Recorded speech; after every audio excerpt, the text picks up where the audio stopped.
Family is supposed to be the one constant in life, the people you can trust no matter what. At least, that's what I used to think. My cousin, Leah, changed all that for me. I wish I could say I had no idea she was capable of deceit, but in truth, her scheming nature had always been there, lingering just beneath the surface.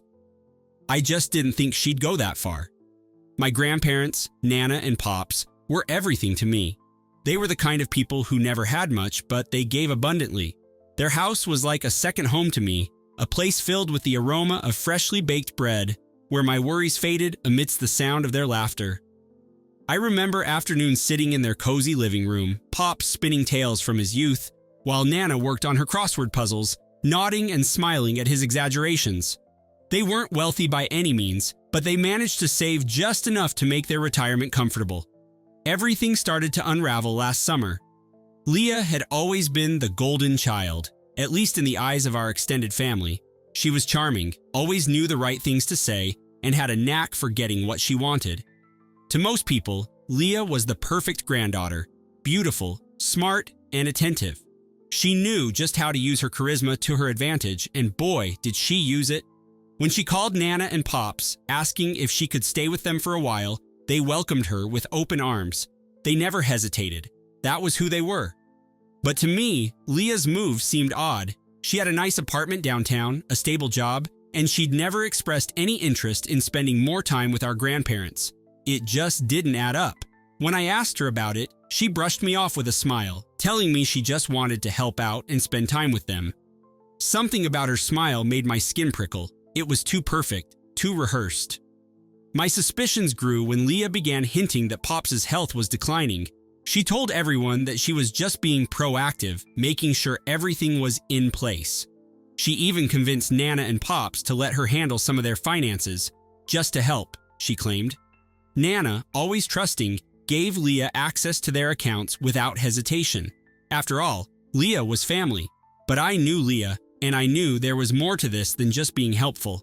I decided to pay my grandparents a visit one weekend, something I hadn't done in a while. As soon as I stepped inside, I felt something was off. Nana looked tired, worn out in a way I'd never seen before. Leah was nowhere to be found, and Pops, usually full of stories and jokes, sat quietly by the window, staring out as if he were lost. It broke my heart to see them like that. It was as if the light in their home had dimmed. I sat with Nana that afternoon, helping her fold laundry, and casually asked how things had been going. She spoke highly of Leah, how she'd been taking care of everything, the bills, the groceries, the doctor's appointments. But then she paused, a frown creasing her forehead. "You know, dear," she said, her voice low, "I can't seem to keep track of things anymore. It feels like the money in our account is disappearing faster than it should." My heart sank. Nana was meticulous with her money. She kept a notebook, tracking every expense, down to the penny. For her to lose track of anything was unusual. I knew then that I couldn't just let this go. The next day, I decided to dig a little deeper. I asked Nana if she still had her notebook.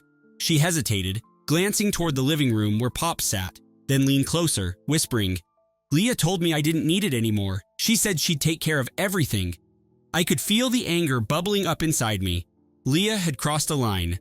I didn't want to jump to conclusions, but I couldn't ignore the feeling gnawing at me. I asked Nana if she'd mind if I took a look at the bank statements, just to make sure everything was in order. She seemed relieved, as if she'd been hoping someone else would step in. That night, I stayed in my childhood bedroom, the one with the faded wallpaper and the creaky bed frame. I pored over the bank statements that Nana had given me.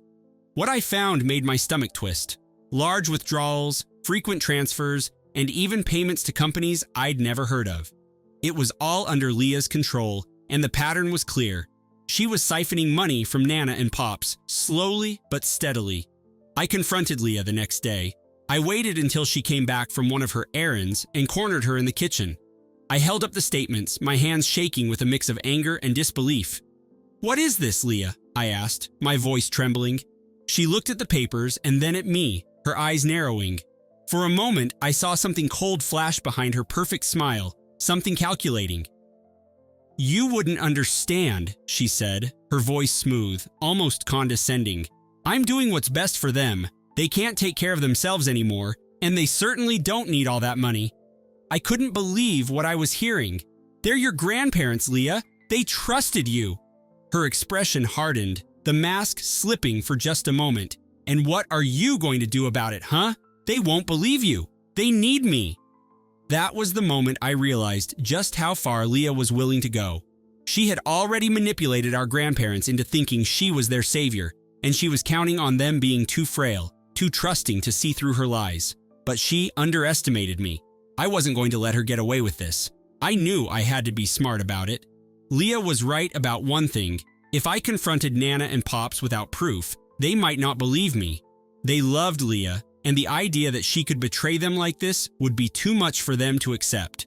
I needed something concrete, something that would show them the truth without a shadow of a doubt.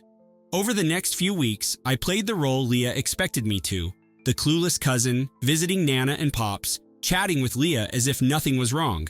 But behind the scenes, I was gathering every bit of evidence I could find. I went through bank records, traced the payments Leah had made, and even reached out to some of the companies. As it turned out, they were fake. Shell companies Leah had set up to funnel the money to herself. But that wasn't enough. I needed a way to show Nana and Pops without shattering their hearts completely. I needed Leah to reveal herself. So, I set a trap. One afternoon, I visited Nana and Pops with a plan in mind. I brought along a lawyer, an old friend of my mom's, who agreed to pose as an estate planner.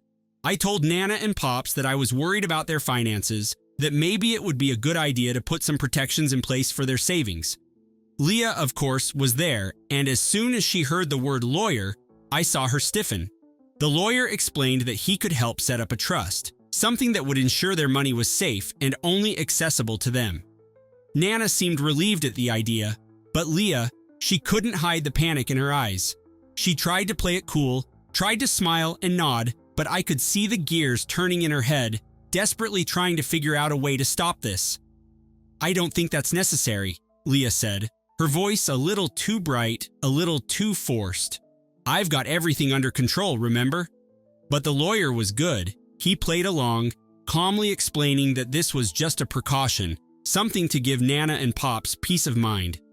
And then, almost casually, he mentioned that they'd need to go over all recent transactions just to make sure everything was in order before setting up the trust. Leah's face went pale. She knew what that meant. The lies, the fake companies, the stolen money, it would all come to light. She tried one last-ditch effort. "You know, I just remembered, I've got a meeting I need to get to. Why don't we do this another time?" She stood, grabbing her purse, her voice strained.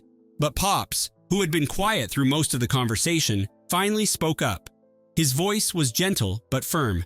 "Sit down, Leah. We need to do this now." I watched as Leah's facade cracked, the confidence slipping away, replaced by something desperate and ugly. She knew she was cornered. There was no meeting, no escape.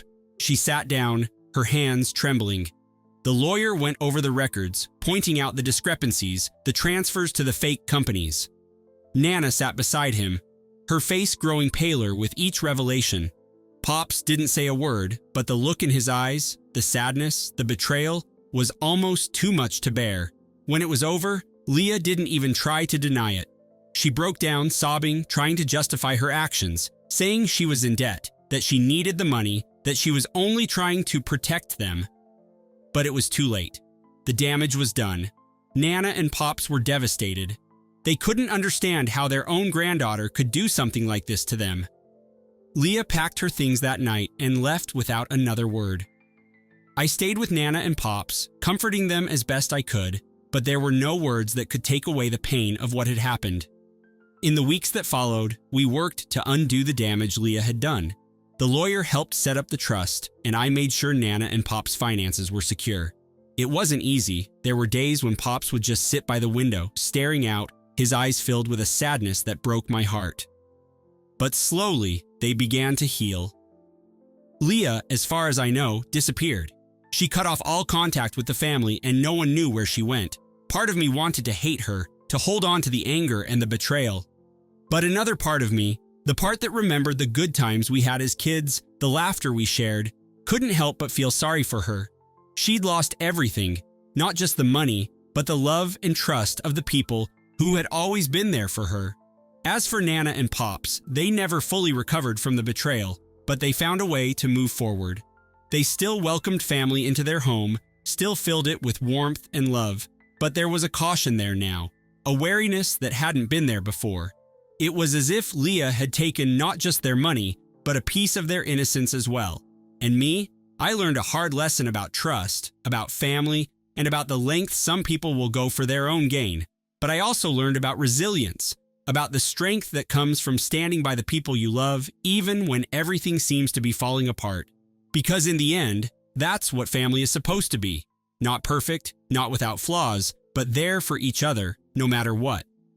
Nana still bakes her bread, and Pops still tells his stories, though there's a new one now about a granddaughter who saved them, who stood up when no one else would. And while I wish it had never come to that, I'm proud to be part of that story. A story about love, about betrayal, and about finding a way to move forward, even when the people you trust the most let you down.